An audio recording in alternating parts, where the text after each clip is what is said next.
today. Over the next hour and a half, we're going to be talking about severe weather and earthquake, mostly severe weather, but a little bit of earthquake as well.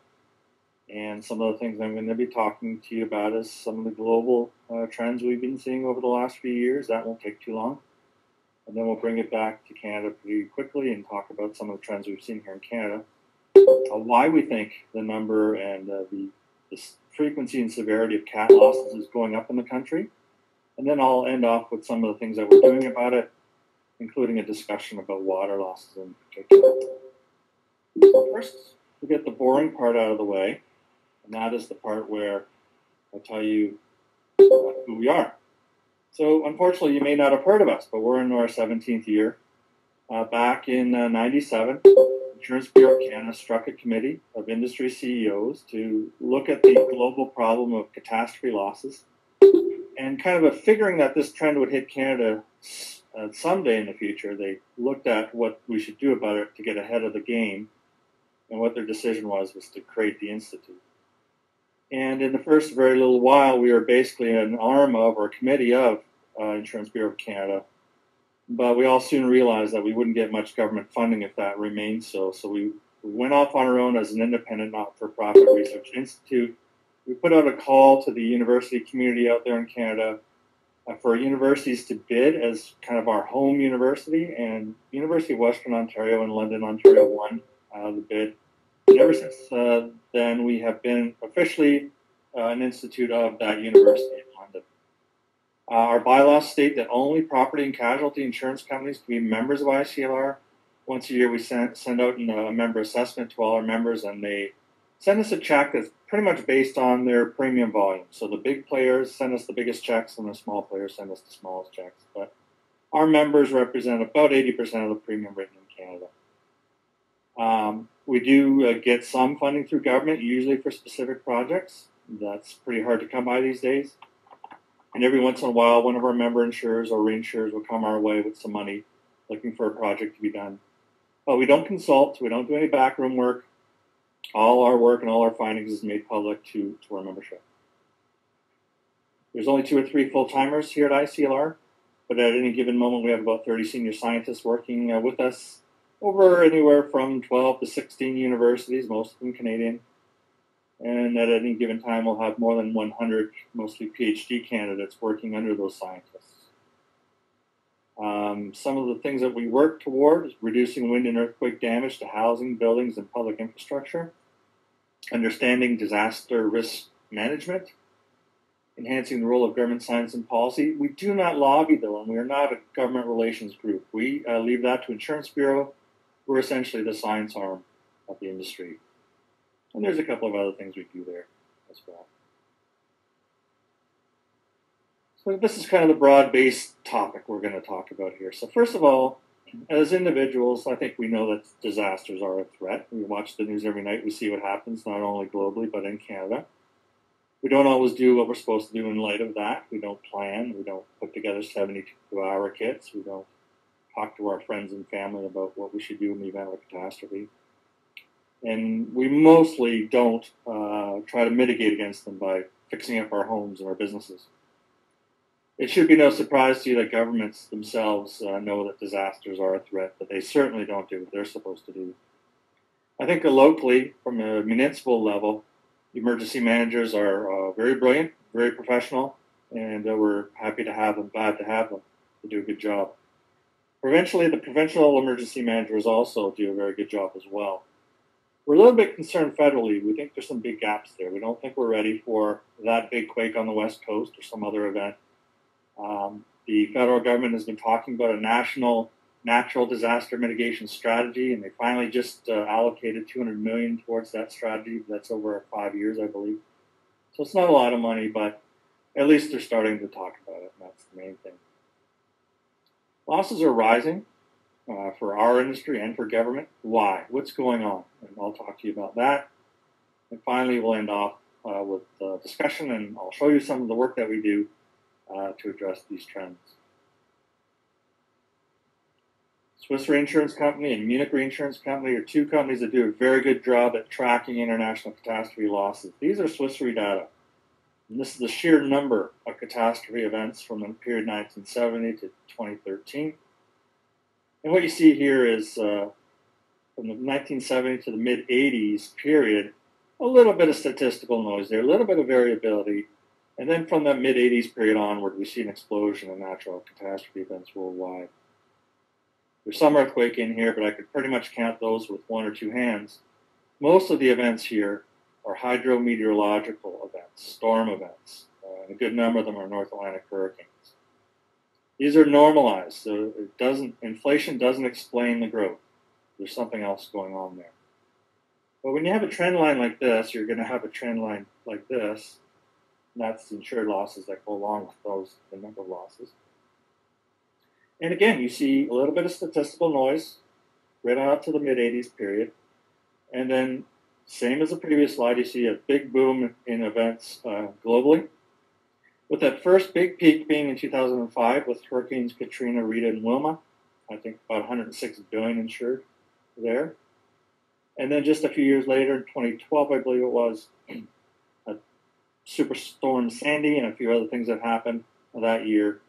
So that year is the most expensive in world history. 2005 is the second most expensive, but only $1 billion separate the two. Last year was very quiet globally, only 37 billion insured losses worldwide. But it wasn't quiet in Canada. It was the worst year ever in Canadian history, and I'll show you that in a little while. I've often get asked what criteria does Swiss Re use to determine what goes on this list. These are the criteria they use. So a couple of things to note. First of all, why the 0.3 million, the 0.6 million, why those odd numbers? Well, it's because of inflation. At one point, they started with what nice round numbers, and when you add inflation, they get wonky after a while. More importantly, though, they include casualty count. Why do they do that? Well, the simple reason is that if you did not include casualties, you'd pretty much exclude the developing world. The sad fact of the matter is when you get a big catastrophe loss anywhere, it costs usually money in the developed world and few lives. But in the developing world, it costs lives, but usually little money, at least little insured money. So if you didn't put casualty count there, you'd exclude most of the world. Number of victims, no real clear trend here other than to say the big losses usually happen in the developing world. So those big earthquakes in China and Afghanistan, Iran, flooding in Bangladesh, landslides and tsunamis and such. The big loss of life almost always comes in the developing world and not the developed world. If I take this data, put it into a bar chart, break it down by decade, we see a 20-fold increase in natural catastrophe costs since the 1970s. And again, inflation doesn't explain it all. There are other factors that come into play, and we have to consider those factors. And we do get our share of these losses in Canada. We haven't seen a really huge quake in modern Canadian history or a really large event, but we get our share. The federal government, through Emergency Preparedness Canada, has a Canadian disaster database. It's publicly available online. You can Google it, find it quite easily. And they have about 800 losses in that database going back to the year 1900. And it's a very useful database to show you what's been happening, where, when. Although the loss numbers I wouldn't hang my hat on the loss numbers because they're not really consistent. Swiss Re and Munich Re make sure that they gather numbers very consistently, but the federal government loss database isn't that consistent, but it's still a pretty useful database. So I'm not going to show you 800 pictures, but I'm going to show you just a few of the more memorable events. So the Saguenay flood in Quebec, the top left of 1996, and the Red River flood in Manitoba in 97, and that happens every few years. Pine Lake tornado in Alberta, 2000. I believe that was an F4 tornado, very strong event. 1998 ice storm in Ontario and Quebec, up until recently the most expensive loss in Canadian history. 2003 was a busy year in Canada. We had the Kelowna wildfires in the top left there and Hurricane Juan in the bottom right. So left coast and the right coast. We had the Edmonton tornado in 1987. That too, I believe, was an F4 tornado. Very powerful storm, especially when it rips through a major Canadian center. Bottom left there, Hurricane Hazel of all things in Toronto, although it was mostly a rain event, not a wind event. But we get our share of these events. So the rusty red colored bar at the bottom indicates kind of the seismic or geological events that we get in Canada year after year.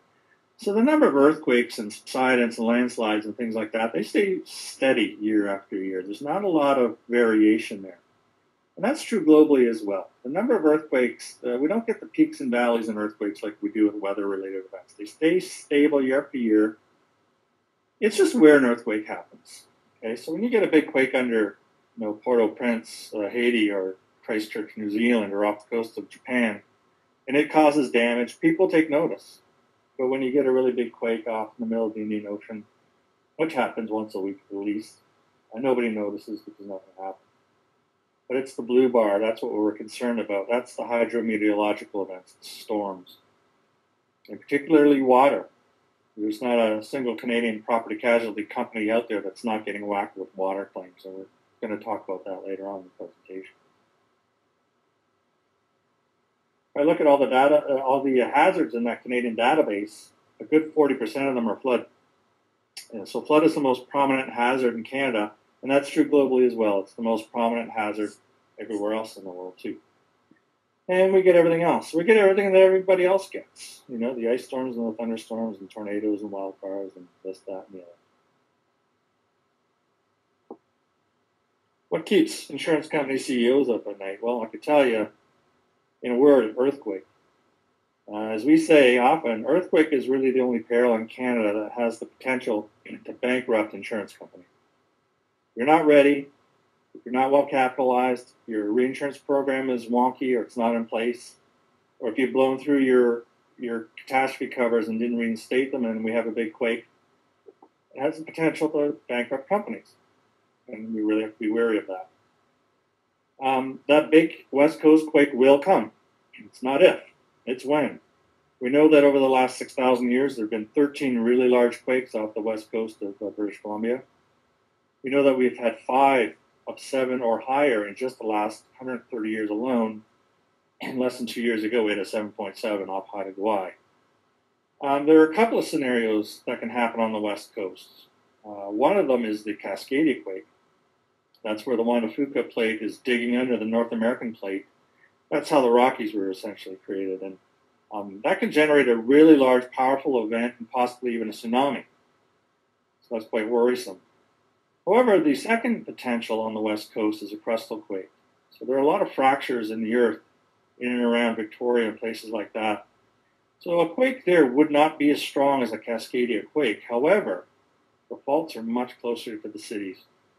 So although you get a weaker quake, it could cause as much or more damage because it's much closer to places like Victoria. It's quite worrisome. These are the earthquake hotspots in Canada. So we're not all that concerned about the high north. Not many people live there. There's not all that many insurable values. Most of them are big commercial operations, which tend to be well insured, well covered. What we're concerned about is, number one, the west coast, as I just outlined to you. So there's the Cascadia quake potential and also crustal quake potential as well. And, British Columbia gets about 2,000 quakes a year. The other area that we're concerned with is running through the Ottawa, Montreal, Quebec City corridor down through almost the Miramichi. And although there's no plate boundaries there, there's a lot of fractures in the earth with potential for a lot of earthquakes. And I'm going to tell you, you're not going to get as powerful a quake as you could get on the west coast. However, because we have a lot of clays and rock in the east, the earthquake waves propagate further. So although the quake wouldn't be as strong, it'd be felt over a much wider area. So the big concern, especially in through Quebec, is the rigid masonry historic structures that weren't built to stand earthquake, and the older infrastructure in the east as well. So those are two concerns that we have. We've had about, 20 or 21, 22 full-blown hurricanes hit Canada. They're generally not all that strong when they get up here because the east coast, the Atlantic, is pretty cold up here. But Hurricane Juan in 2003 was an F or a Cat 3 hurricane just before it hit Nova Scotia. It dropped down to a Cat 2. But there's been some new research, about a week old, stating that North Atlantic hurricanes are forming and traveling far more north than they used to. So we have to wonder if we have the potential for Cat 4 or even Cat 5 hurricanes in Canada. We do get subtropical storms or tropical storms in Ontario and Quebec, but when they come up this way, they're generally rain events and not wind events. We're really concerned about wildfire, and we've been warning our industry about wildfire for a long time. Even before Slave Lake in 2011, we've been saying that we will get, we will get $1 billion wildfire in Canada. When Slave Lake came along, $700 million insured, that's for all intents and purposes a $1 billion fire, because you have to also include the damage to public infrastructure, public property. You have to add 6% claims adjustment expenses. So pretty close to $1 billion. We're not saying our industry should drop everything and work on wildfire, but they really need to start thinking about wildfire. We're one of the most forested countries in the world, and a lot of people live in the wildland-urban interface. Fire got into fire got into Slave Lake in 2011, but it almost got into Fort McMurray 2 times that year. What if fire gets into Jasper or Whistler, places like this? We really, really have to get on with this wildfire issue.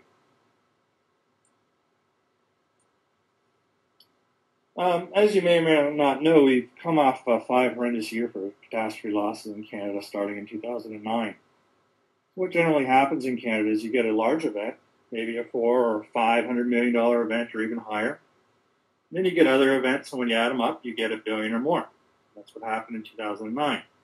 And the single big event that year was back-to-back windstorms in Alberta that caused about $500 million insured losses. Then you add up a bunch of other things that happened that year, and you get at least $1 billion in losses. And I can tell you our industry wasn't worried about it. We're a well-capitalized industry. These types of things come around every once in a while. Nobody was too worried. 2010 came along. We had another $1 billion cat year in Canada. So that's the first time in history we've had $2 billion years in a row. And the big event that year was a hailstorm in Calgary. That event's probably in around $500 million at this point. And you add a bunch of other things in there, and you have $1 billion a year.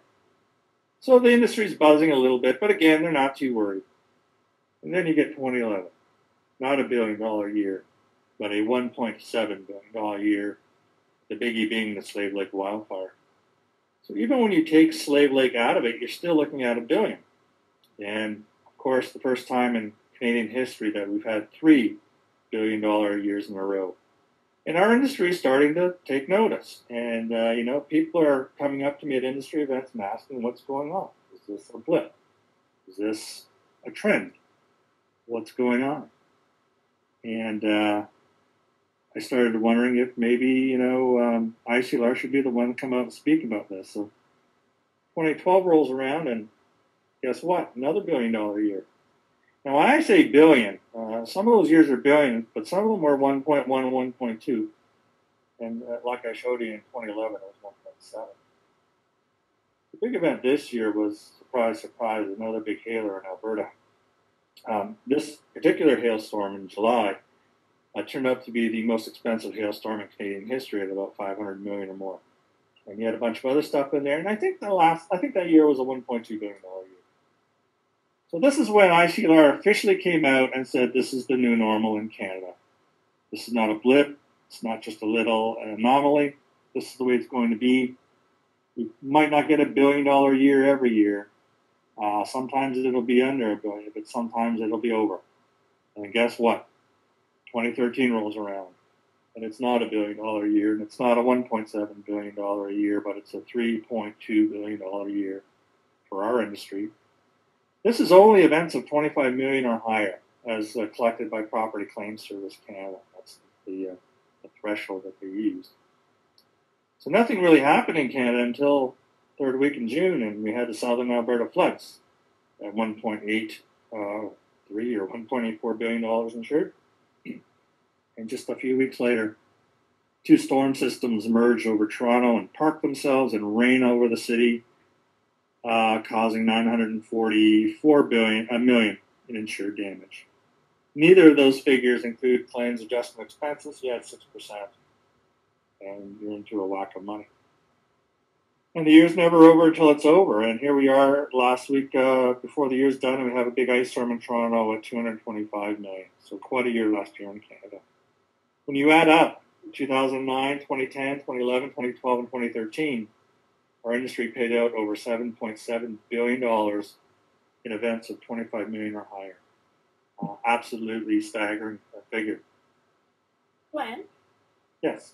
Quick question for you. Leslie is curious, what was the average total loss for years prior to 2009?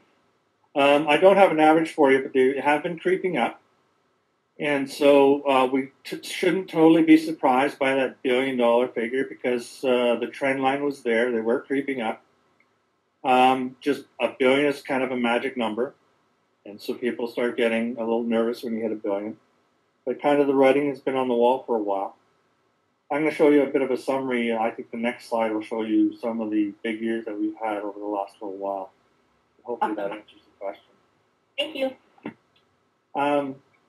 So we've hit several high watermarks last year, and I say don't pardon the pun. I mean the pun because we hit some major records last year.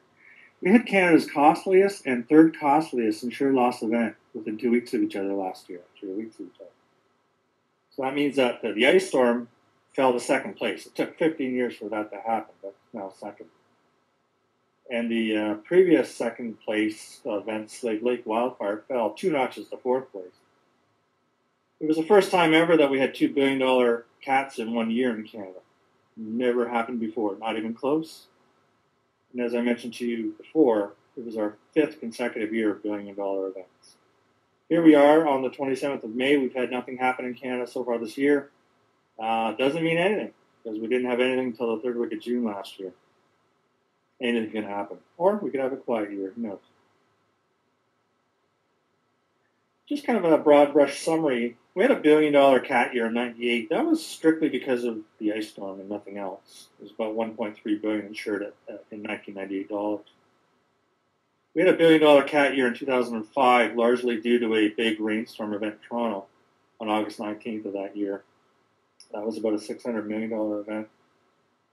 And then it was quiet for quite a while until we had the stretch of 5 years starting in '09.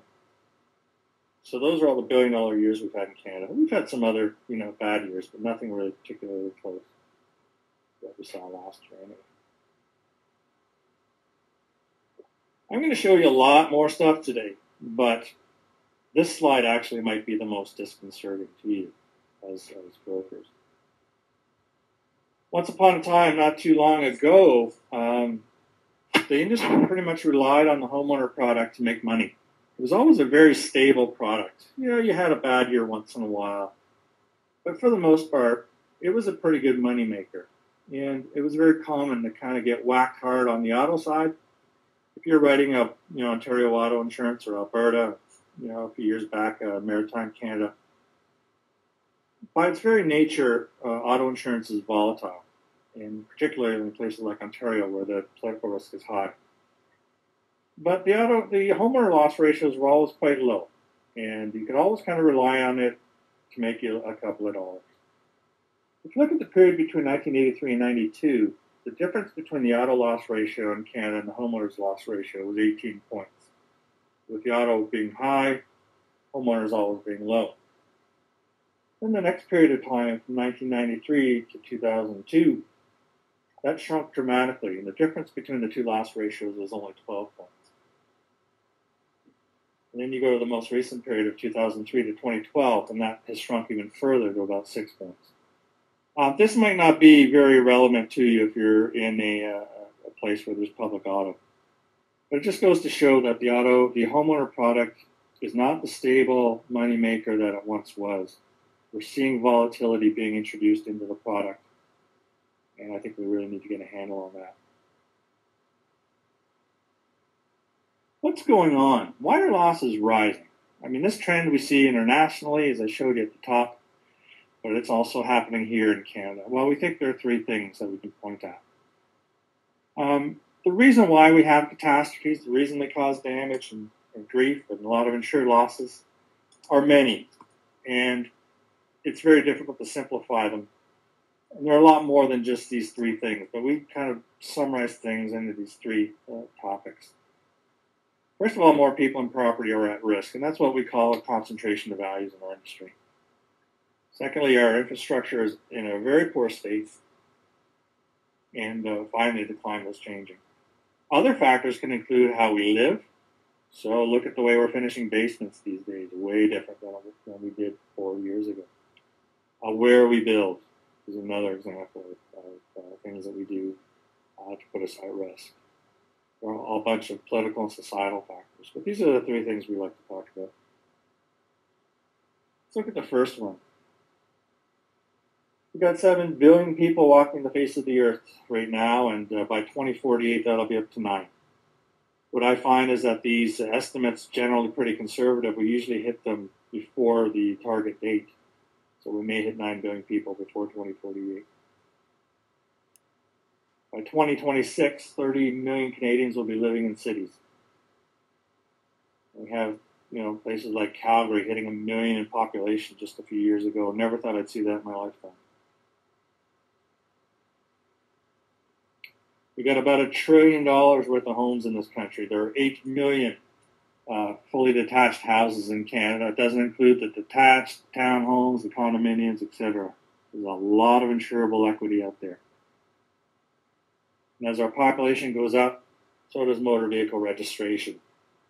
And not the days are gone when we had an old used car in the driveway. Now we have 2 or 3 nice vehicles or some combination of vehicles and toys, like RVs and boats and things of that nature.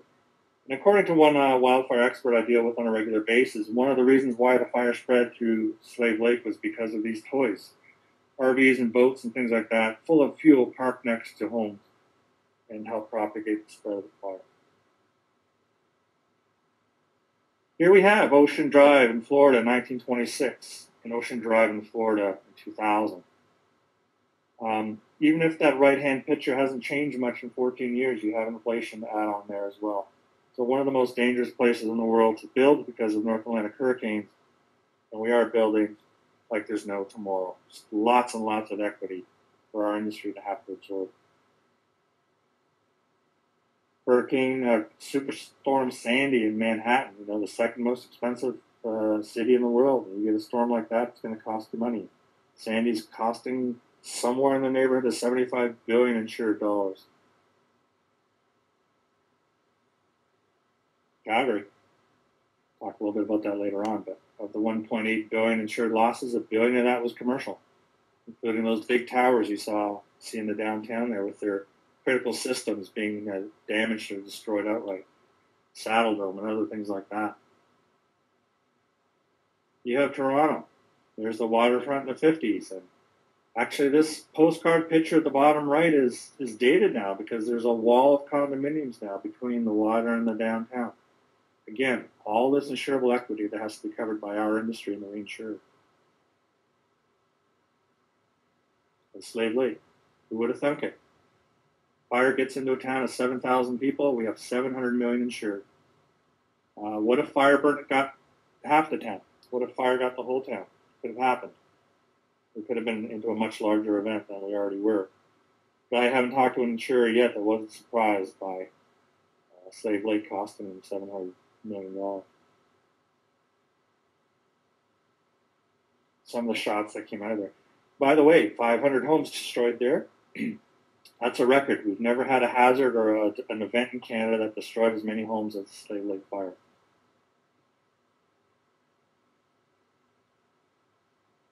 Our infrastructure is in a very poor state.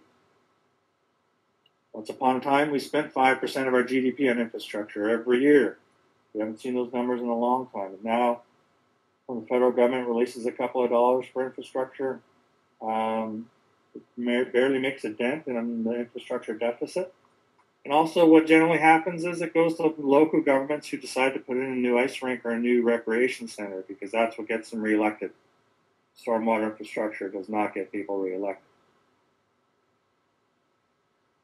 Federation of Canadian Municipalities put out a study a few years ago. It's getting a little old now, but back in 2007, they concluded that, first of all, up to 60% of our infrastructure is 100 years old or more.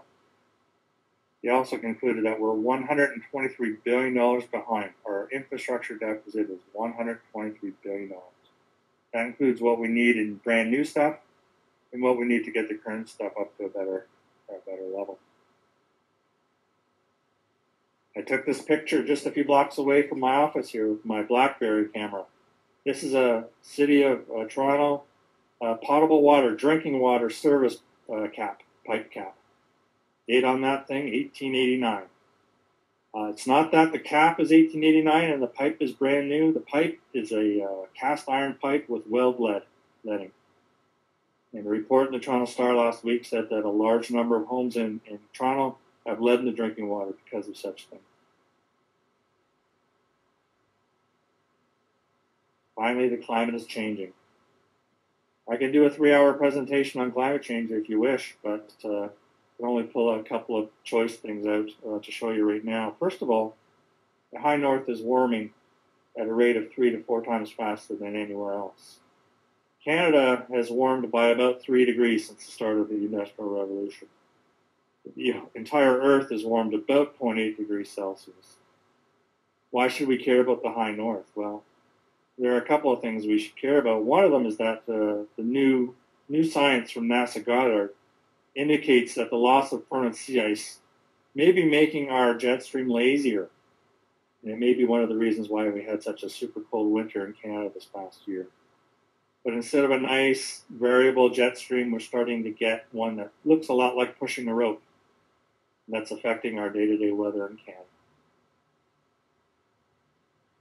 I'm going to give you a really brief lesson on statistics. This is the old normal distribution curve, the bell curve. We could use a bell curve to measure many things like marks in a classroom or salaries or weather.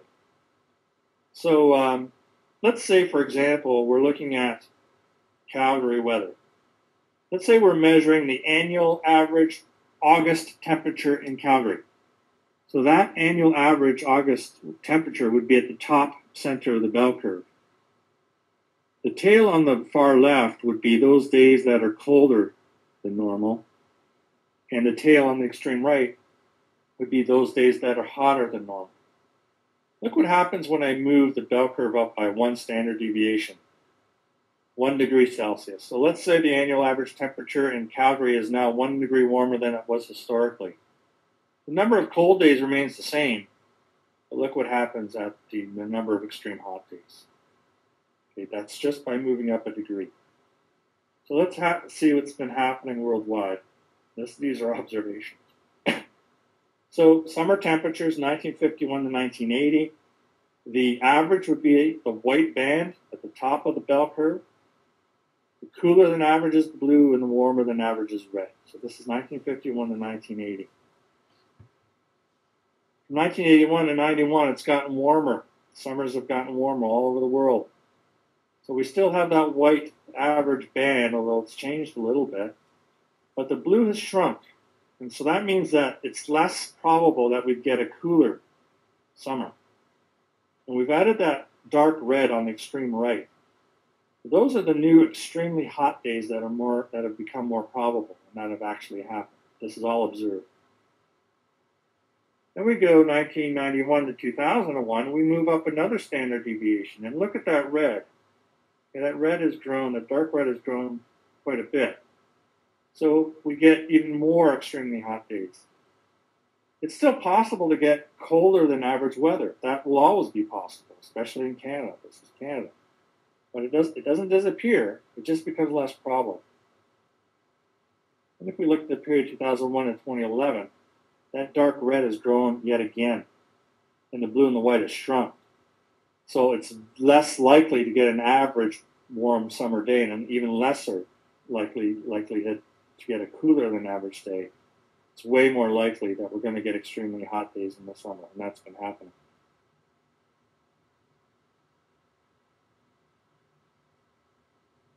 This is the change in the annual global temperature during the Industrial Revolution. Take a look at that. The next slide, increase in heavy precipitation days. So you look at this and overlay this with this. So along with warmth, you get more water vapor in the air, which means heavier precipitation days. Notice I say precipitation. That can mean snow as well as rain. So what can be done about all of this? It's very disconcerting. Well, there are two things, broad brush. First is loss prevention, and the second is risk transfer. We could take loss prevention and further break it down into things that we can build, just like they're doing in southern Alberta right now on the flood side. There are, non-structural measures. This is where we look at things like a land use planning bylaw and things of that nature. And there's public awareness. On the structural side, this is kind of where we talk about building code. We have a very good building code in Canada, but it can be better, especially in light of the weather that we're going to get in the future. And I'll talk a little bit about code later. The things that we build don't necessarily have to be big, huge things, but sometimes they have to be. So there's the floodway in Manitoba on the bottom right there. And the premier of the day who wanted that built got thrown out of office for squandering $60 million on it. But according to the recent numbers, we saved $3 billion in damage from that floodway. The bottom left there, that is just a little seawall. And there's the Boxing Day tsunami in 2004 in Southeast Asia. And that tsunami wave came in and hit that seawall and just stopped. And there was no damage. But if you just go down the beach a few hundred meters, there was no seawall. The tsunami went in very far and killed a lot of people. Sometimes it doesn't have to be all that big a structure. Sometimes it can be pretty simple. And we see these simple things every single day. All right? So in Canada, prior to the early 60s, we managed stormwater using pipes underneath the ground. And that's called the minor system. Most of those systems were built to handle only a 1 in 5 or a 1 in 10 year storm. They weren't built to handle big downpours. But after the early 60s, we started using the surface of the earth to manage stormwater too. We call that the major system. On the top left there, you have a swale. You can see that divot in the ground. And it was put there to capture stormwater if the culvert in the background there ever flooded. And that's what happened on August 19, 2005 in Toronto. That culvert flooded after, about 150 millimeters of rain fell in 3 hours. And that swale collected that water. On the right there, we see these things every single day, but we take them for granted. We don't think much about them. They're there to help manage stormwater. On August 19th, 2005 in Toronto, we had that big rainstorm event. For those familiar with that event, that little picture in the inset became the poster child for that storm. Every storm has a poster child. They have a picture that kind of you identify with that event. The Calgary flood was probably that guy swimming with his cat. But for this event, it was the washout of Finch Avenue at the Black Creek.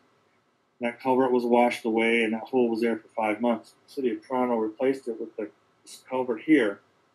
There's two interesting things about this culvert. First of all, it was built with climate change in mind. So the engineers considered the rain that we're going to get in the future, not just the rain we've been getting historically, and they built the culvert with that in mind.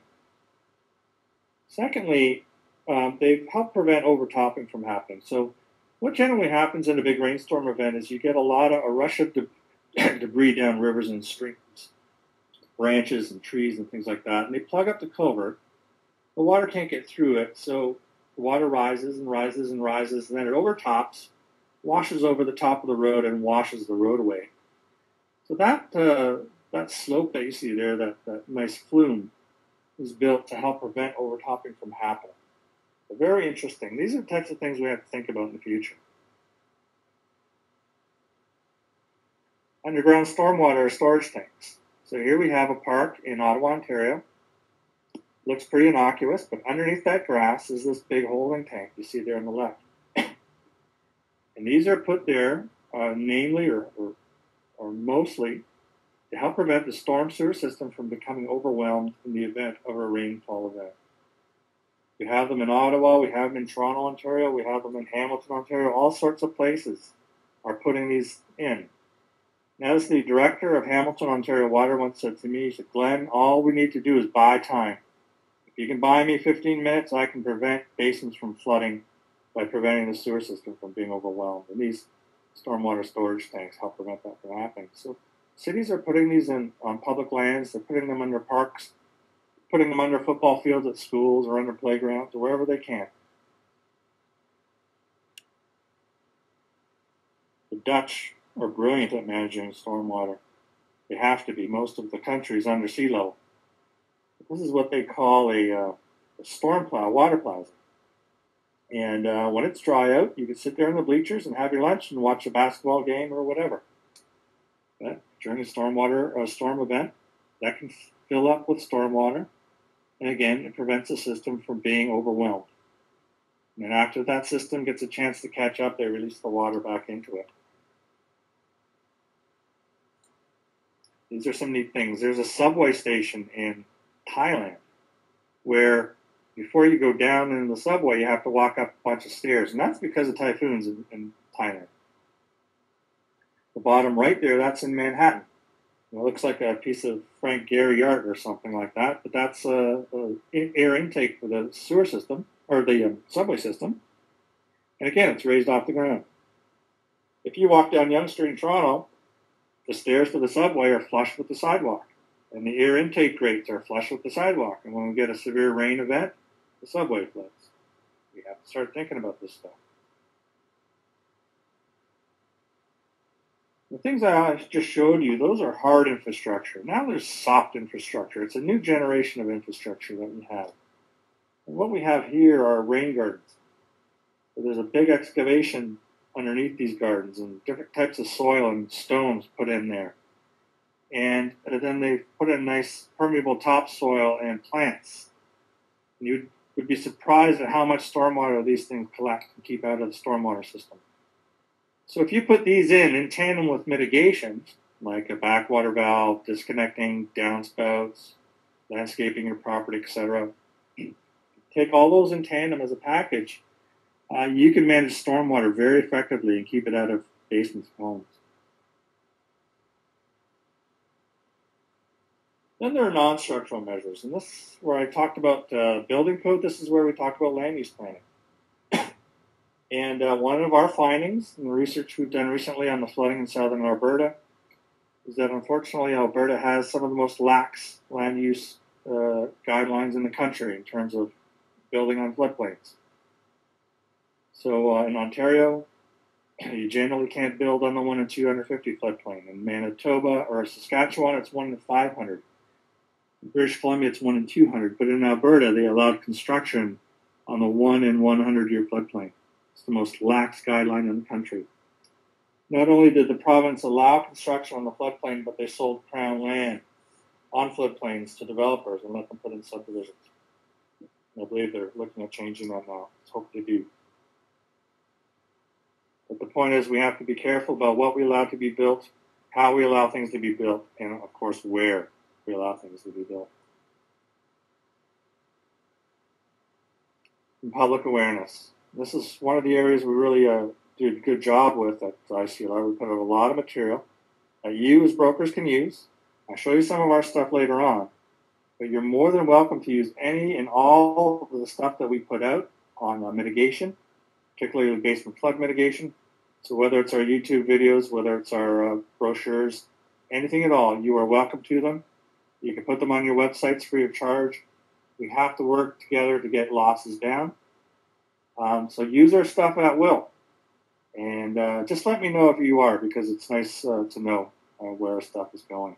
But I'll show you some of our stuff in a bit. These are some of the documents we've put out over the years. Protect your home from basement flooding, from severe wind, from snow and ice, from wildfire. There are a lot of these types of things out there, but we really, really put the scrutiny into these. They take a long time to write. We make sure that the science is up to snuff and that all the I's are dotted, T's are crossed. We're currently working on one for earthquake and overland flood as well. The interesting thing about these booklets is that they have quizzes in them the homeowner can go into the back and take the quiz and find out if they're at risk. Or you as a broker can do it on behalf of them, particularly if you have a feeling that particular risk might be at risk of an event. Let me just flip over quickly to our website. So ICLR.org is our site.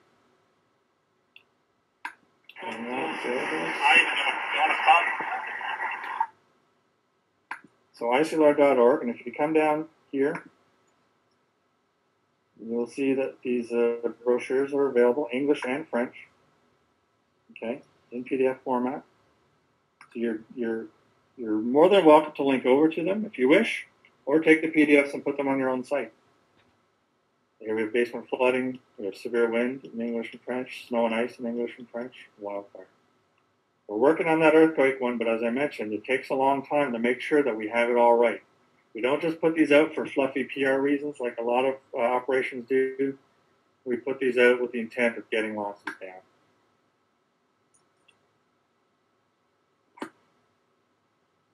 What's the role of insurance in all of this? Well, as brokers, you know what the role of insurance is. Unfortunately, the general public doesn't really know what the role of insurance is, and the government certainly doesn't know. Those guys think that the role of insurance is to pay the claim and to walk away and shut your mouth. But there's a lot more to it than that. It's the role of insurance to support research in climate extremes. It's one of the reasons why we're around. It's the role of insurance to lobby for better disaster management, to lobby for better building code, to lobby for better land use planning. And again, we let Insurance Bureau of Canada do that. The thing we don't talk about enough, I think, is it's the role of insurance to provide incentives and disincentives, to incentivize good risk-taking behavior and disincentivize bad. And there's a number of ways we can do that through pricing, policy wordings and exclusions, and even refusal to bind coverage, either refusal to bind a new piece of business or the decision to walk away from a risk altogether. We don't talk about that enough, though. Our efforts concentrate in three areas: housing, municipal governments and cities, and small business. Let me go on to show you some of the things that we're doing to try to make homes in Canada safer against severe weather. As I mentioned to you, we are an institute of University of Western Ontario. We're particularly tight with the wind engineering guys over there. And there you have our Dr. Greg Kopp up on the ladder on the right-hand side there, and they're instrumenting this house because Hurricane, I believe it's Ike is bearing down on this city. Hard to tell because of that beautiful blue sky, but Ike is coming, and so they're putting instrumentation in this house. And when the storm comes, they're going to be able to measure how the wind transfers through that house. If something fails, what goes first, what fails second, why, all with the view of building homes better and retrofitting existing homes so that they're safer. We sent Dr. Kopp down to Florida and the Gulf Coast 3 times during and after hurricanes. Excuse me. First time we sent him down was in 2004. And that year, 4 big hurricanes ripped through the Caribbean and hit Florida. That was the first time in over 100 years that 4 major hurricanes hit the U.S. mainland in the same season. There was a lot of damage, and Greg took thousands of pictures. Here we have a building on the left there with no damage, and we have a building on the right that's a total loss. Interesting thing is, in order to take this picture, Greg was up against that other building. So here we have same location, same hurricane. One structure is not damaged, the other structure is a total loss. What's going on? Building code. That new structure was post-Hurricane Andrew building code. So after Andrew hit in 1992, Miami-Dade cranked up their building code to make it the best wind code in the world. There was a lot of pressure in the years after Hurricane Andrew to pull back on the code and make it weaker because the building community, building industry was complaining. But they stuck to their guns. And then in 2004, when these 4 storms hit the state, caused a lot of damage. But most of that damage was to older building code properties, and the new stuff held up pretty good. Here's one property in Florida that got minor damage. But if you notice there's a 4x8 sheet of roof sheeting missing. I want you to remember that because they're going to get back to it later and there's going to be a quiz. New building code, very little damage. So the storm that caused this damage totally wiped out that low-rise I just showed you. So amazing. I can't believe they're still building these things down in Florida, the most dangerous place in the world, but they still are. But they came out of it pretty good. I'd be a little bit worried about really major storm surge, but apparently these came out of this particular event quite well. On to the next year, 2005, this is Biloxi, Mississippi, after Hurricane Katrina.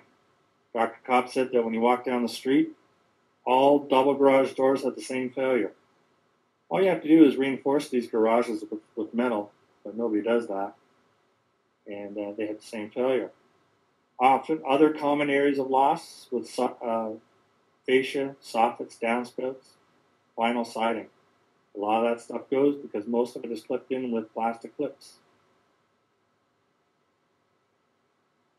New building code came out of Katrina quite well. New building code, again, siding, but came out of it pretty well. Not too bad. Here's a guy who voluntarily put on a metal roof, and he came out of it very, very nicely. And then we're on to 2009, Hurricane Gustav. Here we are in Yuma, Louisiana. Now, Yuma was very, very badly damaged after Katrina, and much of Yuma was rebuilt. When Greg walked through Yuma, he said pretty much the only loss he saw was shingles all over the place. Now, the problem is that when the storm hit Yuma, it was only 40 miles an hour. And the shingles were 200-mile-an-hour shingles that were put on new after Katrina. They should have been able to withstand the storm. Fortunately, after big events, you get a lot of less than honest people coming out of the woodwork and doing work for people.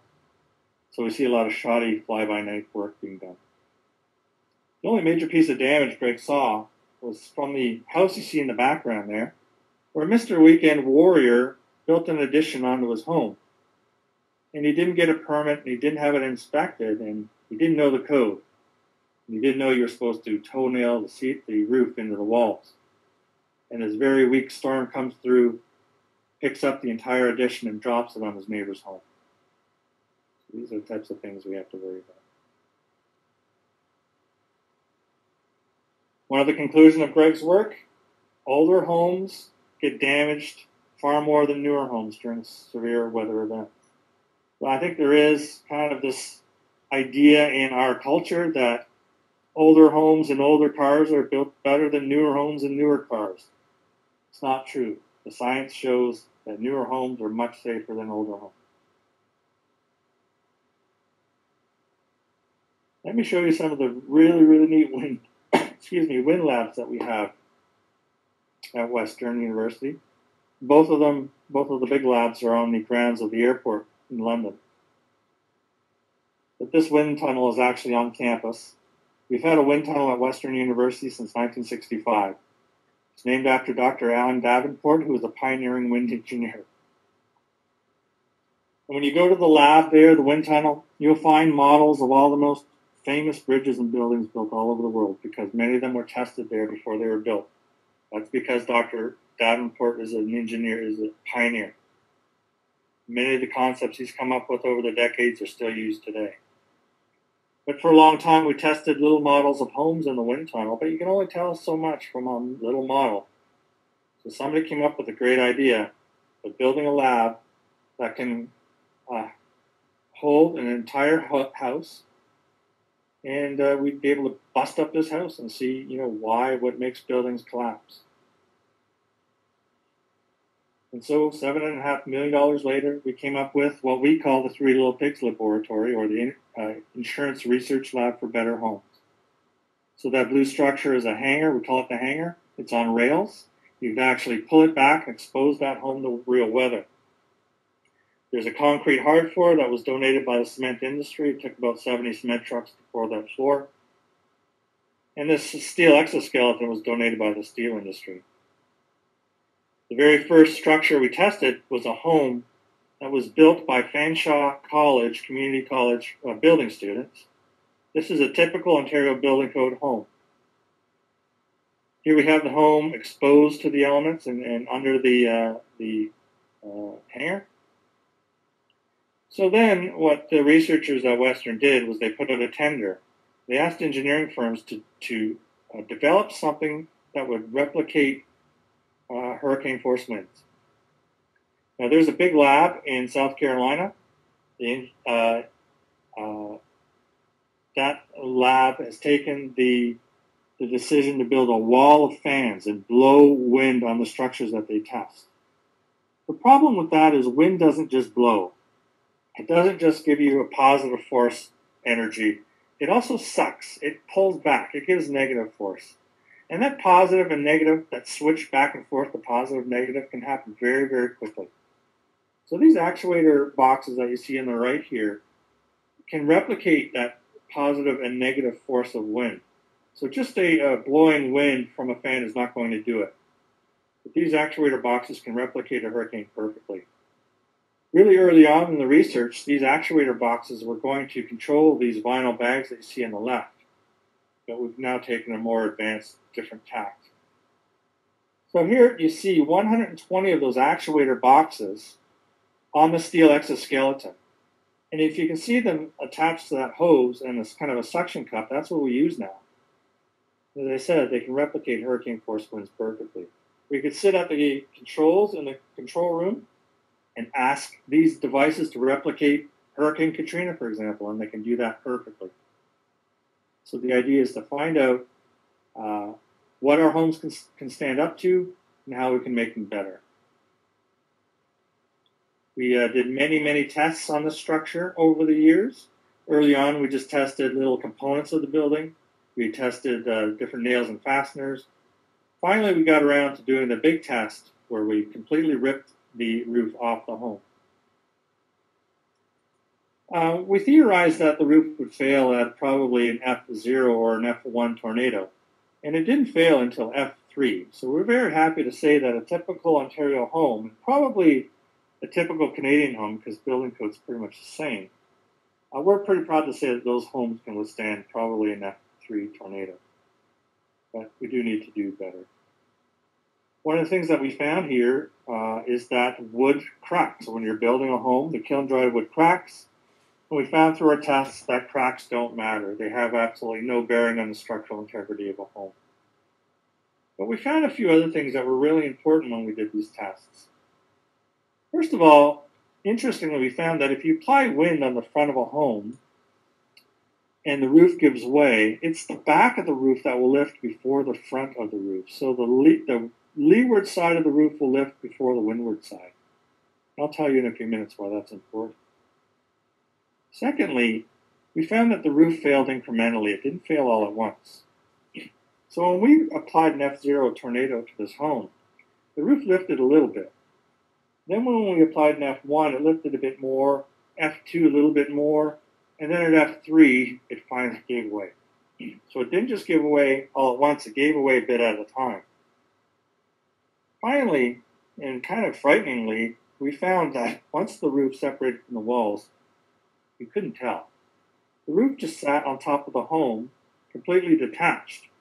But when our researchers entered the home and looked at the drywall on the upper floors, there were no cracks, there was no damage. There was no way of telling that the roof became detached from the walls. So imagine that. Imagine if your roof became detached from your house after a storm. You didn't know it. And then the next little storm that comes by takes your roof completely off. I think you'd be a little surprised. It's a little disconcerting.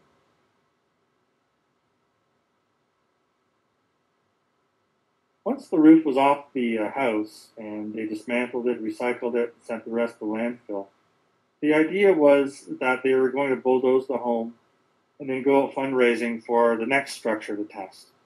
But then somebody came up with the idea, well, if we're taking the house down anyway, why don't we do it scientifically? Why don't we see what would happen to a house that has no roof during a windstorm? So that's what they did. They took the walls down in a very scientific manner. Because generally what happens is if you lose the roof of a home, you're going to lose the walls. If you get the roof to stay on, chances are the walls will stay up. So we did some really important work in that regard. We'll be writing that up very soon. We also tested 5 different types of fastener to see what is the best fastener to keep plywood down on roofs. And our conclusion was that a 2.5-inch ring shank nail doubles the strength of plywood roof sheeting. So the code in Canada currently states that you have to use a 2-inch ring shank nail, nothing smaller than a 2-inch. But if you just move up to the next size nail, a 2.5-inch, you double the strength of that plywood when it's trying to get yanked up during a windstorm. So very, very inexpensive fix to prevent loss of roof sheathing during windstorm events. We also have the Windy Dome, the very first 6-sided wind tunnel anywhere in the world. This is a huge facility. It's also located on the grounds of the London Airport in London, Ontario. And in this facility, we will be able to replicate tornadoes, downbursts, microbursts, big flatline windstorms. Nobody else in the world is able to do this. We're actually able to build a model of a city and run a tornado through it and determine what would happen to the city. Another thing that we did at ICLR is we provided the team at Western with a van. They used their van for a couple of reasons. They use it to get to the labs I just showed you, but they also use it to work with Environment Canada to go to tornado sites and help Environment Canada determine if indeed a tornado was present, and if it was, what strength it was. So they have an official agreement with Environment Canada. They're allowed on these sites, past police lines, to work with government researchers to take a look at storms. The very first event they went to was in Bourne, Ontario in May of 2007. Very light tornado. It was only an F0, but it damaged this new building code home that you see in the background. And again, it took a 4x8 sheet of plywood off the roof of that home. So I showed you that loss in Florida. I asked you to remember that. I want you to remember this one too. We're going to get back to it in a couple of minutes. And again, there's going to be a quiz. And then Greg Kopp went to Ely, Manitoba, because his parents live only 40 kilometers away. He went there primarily because this was a very important event. This was Canada's very first F5 tornado that we know of. I'm going to show you a YouTube video right now indicating this storm. We fortunately live in a day and age where everybody has a video camera in their pocket, in their phone, and we're able to capture these events from various vantage points. I'm going to show you this video, but what I want you to do is I want you to keep an eye on that corn bin, kind of in the center of the screen, that white building. Just train your eyes slightly to the right of that building. The first thing you're going to see is an entire home blowing by, and the second thing you'll see is a van. Now, sometimes it takes a couple of tries, but let's give it a go.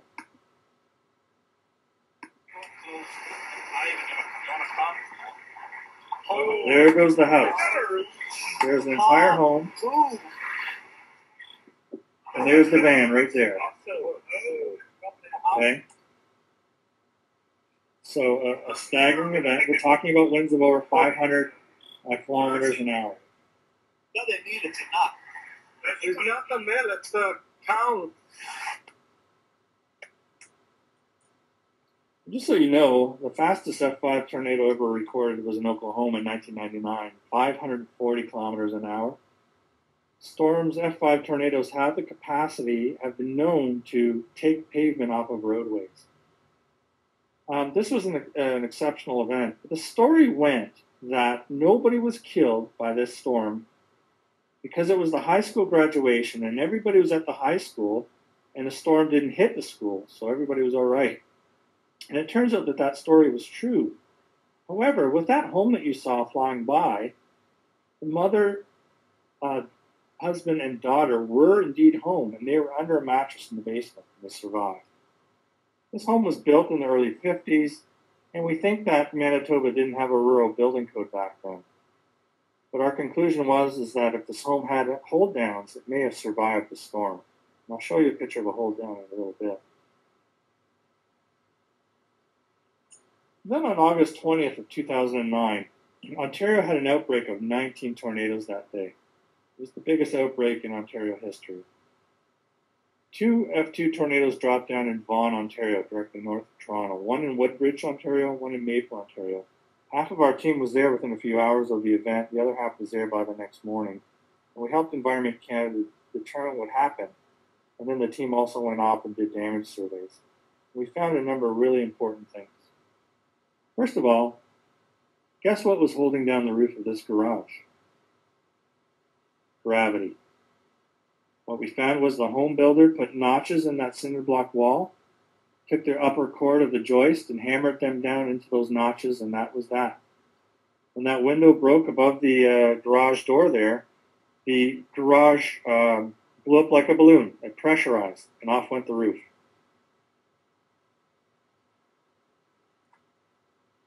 Remember what I told you about that lab finding that we found? If you apply wind to the front of a home, it's the back of the roof that will lift before the front. That's what happened here. The tornado hit the front of the house, but here we have the back of the house where the roof lifted first. And even though it was toe-nailed into the walls, it was a very extreme event.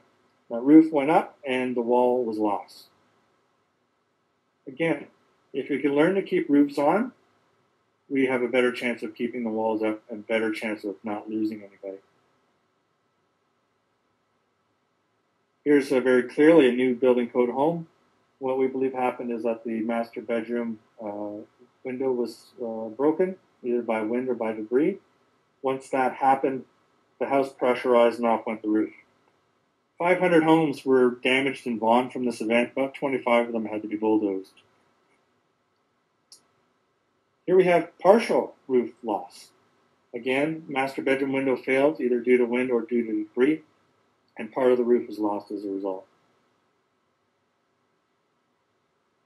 This home has what we call global roof loss. The entire roof is gone, and this home had to be bulldozed. What we believe happened is the wind came in, got caught under the overhanging roof, and rattled around under there for a while, caused the double front doors to fail, and once those double front doors failed, the roof was lost after the home pressurized. So it is an absolute falsehood that if you open a window before a tornado, you'll equalize pressure in the home and save your house. That is not true. If you open a window, your home is going to blow up like a balloon and you will lose the roof. This event happened at about 6:20 p.m. We believe this garage door was left open. I do that all the time. And again, just like a failed window, the garage pressurized and the roof went off. About 40% of people that are killed in tornadoes are hit by debris. Guess where this roof went? Went into his neighbor's home. Again, this is a new building code home, but when you have a neighbor's garage roof slam into it, it's not going to help you. A quick question for you, Glenn. Yeah. Alex is just curious, you said it's a falsehood if you open up one window because it just means your home is going to balloon and the roof will come off. What happens if you open 2 windows, one on either side of the house? You want your home to be tighter than a drum. No windows should be open. All right. Okay, you're going to cause your home to pressurize and you're going to lose your roof. And the other thing about it is you may lose your life as you're running around the house opening windows. If you feel you have an extra few seconds, Dr. Kopp says grab your shoes. Use that time to grab your shoes because you just might need them. All right. The absolute myth that if you open windows before a storm, you'll equalize pressure. It's not going to happen. Again, here we see daylight, another garage roof missing. And this is why you don't stand in a window to watch a tornado because you might not be there for very long.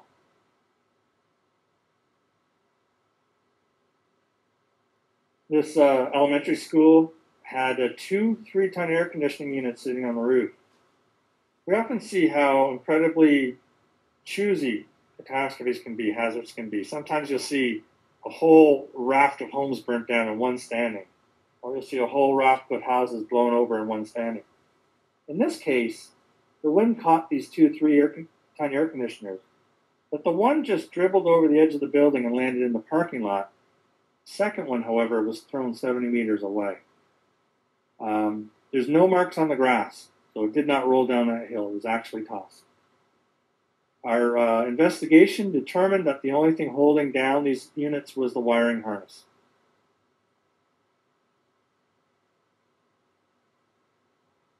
Lo and behold, here we go again. Another 4x8 sheet of roof sheeting missing. So, here we go. It's test time. Fordham or Mitchell, Ontario on the top left. Florida on the right. Vaughan, Ontario, bottom left. Same loss. Can anybody tell me what happened here? This is your opportunity. Use your chat box and provide answers. And you never know, I might have a prize or two for you. That's neat. Okay, so, come on. What happened? What's the scoop here? You want me to tell you the answer? Well, we've got some answers coming in here. I'm going to give you some details on what they say, and then you can tell us who's right and who's wrong. How's that? All right. Okay. Right. Maybe it's the prize that encouraged people to talk. That's good. So the first one in was the window was left open. Then we've got things like not enough fasteners in the plywood sheet or the incorrect type of fastener, not those double ring shanks that you talked about, the 2.5 inch. Inadequate roofing nails, attic door was open, home was pressurized, again, window was left open, and not toenailed. They're on the lee side of the wind, and the fastener needed on the wind side of the roof. Roofs were not attached properly. So those are some of the things that came through. Okay. I would say the fastener, not enough fasteners is the answer. What happened here and what we're finding is that builders are missing the joist because they're using pneumatic nail guns. And what we find is if you just miss a couple of nails, the panel is basically has no strength to it. You don't have to miss a majority of nails or all nails. You only have to miss a few to make that panel weak. And the speed at which some of these builders are working, they're missing the joists, miss a couple of the nails. Once the property pressurizes, off it goes. The people that make roof sheeting, the suppliers of roof sheeting, are nice, kind, thoughtful people. They actually put lines on the sheeting to tell the builder where to nail. And unfortunately, these guys are still missing the mark. And I'll show you, hopefully, a solution that we've come up with that will help address this. Another problem that we have is tear-through. This is where 2 pieces of roof sheeting share the same joist, the feet of the joist. And although the nails stay in, the pressure is so great that the plywood tears off, just like a piece of paper in a 3-ring note pad. And again, the solution that we have hopefully will solve this. I'll show it to you in a minute. Our gang was in Goderich, Ontario within a few hours. Goderich is pretty close to London. And when we had an F3 in August of 2011, this did take one life, and that was a crane operator at the Sifto Salt Factory in Goderich. This happened on a Sunday afternoon.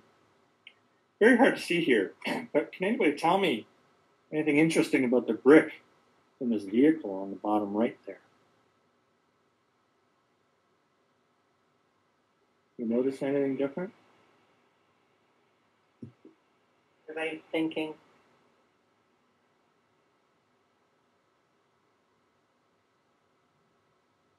Looks like it was from the inside out. Brick is in the window. The brick is protruding out of the windshield. It did not blow into the windshield. It blew in through the side open window of that vehicle and blew out through the windshield. So amazing to believe that we can have that kind of power in a tornado. Another thing that we've done is we opened up to our membership our Design for Safer Living program, where we build homes that are better than building code. And the Cooperators Insurance Company took us up on it, and they built 3 homes that are better than code. So they went to, the first one was done in Prince Edward Island. They went to the client who lost the home in a fire, and they said, as per the insurance contract, we will replace your home. No question, no problem. However, how would you like to have a home that's better than the building code? It won't cost you anything. All you have to do is agree to have a media event sometime in the future. So the people were up for it, and we built this home that was better than code with a whole bunch of features in it, including waterproofing between the roof sheeting, side reinforcing metal bars on the side sheeting. We have 200 km/h windows that can withstand a blast from a 2x4 that are also waterproofed around the edges. There's that sill plate. That's what was missing in that Eli, Manitoba home. But, if you just drop a washer over that bolt, that can prevent the home from blowing off the foundation. It could also help prevent the home from getting rattled off the foundation in an earthquake. Bunch of other features in this home, which cost the cooperators about 20% more than it normally would have, but it was our first try at it. Our second home in Sudbury cost only about 10% more than it normally would have. And then our third in Fort Erie, right on Lake Erie, very windy place, we got that down to about 5% more than it normally would have. And we think that's probably the best that we can do. That's new homes. How about existing homes? Well, we pick a home somewhere in the country once a year, and we retrofit it to make it safe against a hazard common in that area. We've been doing this for a long time now. I picked these pictures from an Ottawa project that we did because there's some of the better pictures we have. Not everything is conducive to photography. But Ottawa gets earthquakes and they get winter storms. So we put a natural gas seismic cutoff valve on the natural gas meter. We also put a cage on the top of that meter, so if the chimney collapses on it, it won't sever the gas line. We put in a generator. We wired it to the electrical panel. We fastened the hot water tank to the floor. We normally do it to the walls, but we couldn't here. And we put in armored washing machine hoses throughout the house on sinks and toilets and other fixtures. We put in ice and snow melt cables. And we do a whole bunch of other things to make sure that big bookshelves don't fall over in an earthquake. Taking heavy books off the top shelves, putting them down below. Making sure fridges don't fall over in earthquakes, or cabinets don't open and spray dishes all over the place. All sorts of things like that. And then we do a media event and have the media go through it. And we get a lot of good feedback from it. We started in 2003. We have just canceled the Calgary house. Unfortunately, we were having problems. We were hoping to retrofit a home in Calgary against flood. We've had to cancel that, unfortunately, so we're going to have to do something later on in the year.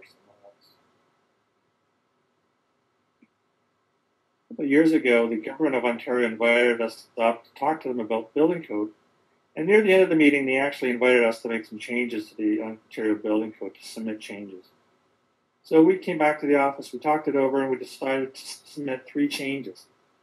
First is that we wanted hurricane straps on all garages that have snout noses, that actually don't have a story or a room above them. And that came directly out of the work in Vaughan, Ontario. We did not win that one. We did not get that in the Ontario Code. The second one is we wanted backwater valves on all new homes in Ontario. Currently, 8 out of 10 provinces require them. British Columbia and Ontario don't, even though the building code is worded the same. Unfortunately, we didn't get that one either. But we did get the one on the top right there, and that is the nailing pattern in plywood sheathing. Previous to our change, where 2 pieces of plywood shared a truss, the nails had to be every 6 inches apart. Then the nails had to be every 12 inches apart on the interior of the sheet. We got that changed to 6 inches apart through the whole sheet. So for 11 extra nails, we doubled the strength of that panel from popping up in a windstorm. So we hope that will solve that missing nails problem. We also hope it'll solve that tear-through problem that I showed you before. But just by spacing the nails every 6 inches apart, that plywood is now twice as strong as it used to be. Again, a very cheap fix. I'm going to end off with a little discussion about water losses. According to our data, as fire claims are going down decade after decade, water claims are going up year after year. And in 2005, the lines crossed. As fire goes down and water continues to go up, water is now the most common cause of a homeowner claim in the country. There are pretty much three different ways that a home can flood. One's overland flood or riverine flood, and the other is infiltration flooding, coming in through cracks in foundations or windows and doors and things like that. The other way is a sewer backup or surcharge, and that's what I want to talk to you about right now. We've had some really large sewer backup events in the country over the last few years. We had that $1 billion storm in the Toronto-Mississauga area last July. Part of the Calgary event was sewer backup. A good chunk of it was sewer backup from heavy rains over Calgary and places like that. But Thunder Bay in Montreal 2 years ago, 350 million insured. Hamilton, Ontario keeps getting whacked with sewer backup. We just see these events all over the place. I don't think there's a municipality in the country that's not getting whacked with sewer backup claims. Indeed, we're paying about $1.7 billion a year in water damage claims, with the bulk of it being basement flooding. I said to you much earlier that we're getting more catastrophe losses for these three reasons. When we're talking about basement flooding, we change it slightly.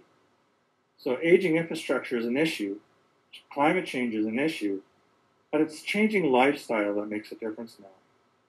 And it's wrong for people to go around saying, oh, it's because we finish basements now. Well, that's not true, because we've been finishing basements in Canada for decades. It's how we finish basements now. Okay? It's the drywalled walls, the drywalled ceilings, the hardwood floor, the laminate floor, the high-efficiency furnace, the service panel that's amped up to 500, and then everything else we put down there. That is really the issue. We have high cost of real estate now. People don't want to move. They say, well, let's just put money into the basement, make more living space downstairs. We have low interest rates where people say, let's throw 30 grand on the line of credit and finish the basement. Or let's throw 30,000 on the mortgage and finish the basement. We have these renovation shows where people are shown how they can finish their basement. But they never start the show by saying, this is what you should do to prevent flooding. They just go straight into the work.